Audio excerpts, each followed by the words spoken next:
ശബരിമല സ്വർണ്ണക്കൊള്ള കേസിൽ ദേവസ്വം മുൻ കമ്മീഷണർ എൻ വാസുവിന് ജാമ്യമില്ല. കൊല്ലം വിജിലൻസ് കോടതിയുടെ ഉത്തരവ്. കോടതി അല്പസമയമാണ് കേസ് പരിഗണിച്ചത്.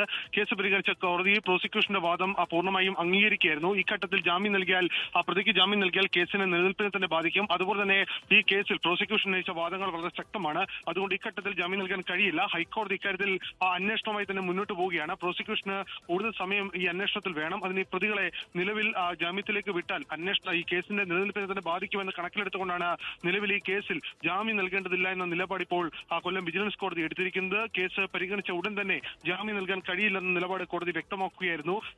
ഇതുമായി ബന്ധപ്പെട്ട് ഈ ശബരിമല സ്വർണ്ണക്കൊള്ള കേസിൽ അറസ്റ്റിലായ സുധീഷ് കുമാറിന്റെ ജാമ്യ ഹർജി ഡിസംബർ 8 പരിഗണിക്കാൻ കൂടി ഇപ്പോൾ മാറ്റിയിട്ടുണ്ട്. ഈ രണ്ട് കേസുകളിലും ഇതുമായി ബന്ധപ്പെട്ട് കോടതി എടുത്തിരിക്കുന്ന ശക്തമായ നിലപാടാണ്. കാരണം ജാമ്യം നൽകുന്നത് പ്രതികൾക്ക് വലിയ സഹായകരമാകും. അത് പ്രതികൾ പുറത്തേക്കിറങ്ങിയാൽ സമൂഹത്തിൽ സ്വാധീനമുള്ളവരാണ്. അതുകൊണ്ട് ജാമ്യം നൽകരുത് എന്നതായിരുന്നു പ്രോസിക്യൂഷന്റെ വാദം. അത് പൂർണ്ണമായും മുഖവിലേക്ക് എടുത്തുകൊണ്ടും കണക്കിലെടുത്തുകൊണ്ടുമാണ് കോടതിയുടെ വിധി ഇപ്പോൾ ഉണ്ടായിരിക്കുന്നത്.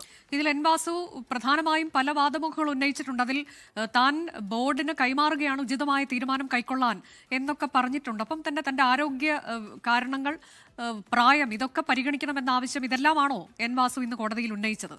അരുൺരാജ്. അനുജ, തീർച്ചയായും തനിക്ക് വലിയ പ്രായമുണ്ട്. അതുപോലെ തന്നെ ഈ കേസന്വേഷണവുമായി താൻ സഹകരിക്കുന്നുള്ള വ്യക്തിയാണ്. മറ്റൊന്ന്, ഈ കേസുമായി ബന്ധപ്പെട്ട് തനിക്ക് മറ്റു കാര്യങ്ങൾ അറിയില്ല. തന്നെ മുമ്പിലേക്ക് ഉദ്യോഗസ്ഥരാണ് ഇത്തരത്തിലുള്ള ശുപാർശ നൽകിയത്. ആ ശുപാർശ എത്തിയപ്പോൾ തന്നെ താനിത് ബോർഡിന്റെ പരിഗണനയ്ക്ക്, ബോർഡിന് ഇത് ആലോചിച്ച് ഉചിതമായ തീരുമാനമെടുക്കാം എന്നായിരുന്നു തന്റെ നിർദ്ദേശം. അതൊരു ഉദ്യോഗസ്ഥ നിലയിൽ, ഒരു ദേവസ്വം കമ്മീഷണർ നിലയിൽ തന്റെ ചുമതലയാണ്. അത്തരമൊരു ചുമതല മാത്രമാണ് താൻ നിർവഹിച്ചത്.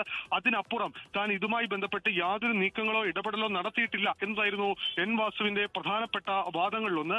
പക്ഷേ പൂർണ്ണമായും പ്രോസിക്യൂഷൻ തള്ളുകയാണ്. കാരണം ഇതൊരു റെക്കമെൻഡേഷൻ ലെറ്റർ എന്ന സ്വഭാവത്തിലാണ് ഇത് പരിഗണിക്കുന്നതെന്ന് കണ്ടുകൊണ്ടാണ് ഈ കേസ് ഇപ്പോൾ ജാമ്യമില്ലാതെ തള്ളിയിരിക്കുന്നത്. ജാമ്യം നൽകാൻ കഴിയില്ല നിലപാട് കോടതി സ്വീകരിച്ചിരിക്കുന്നത്.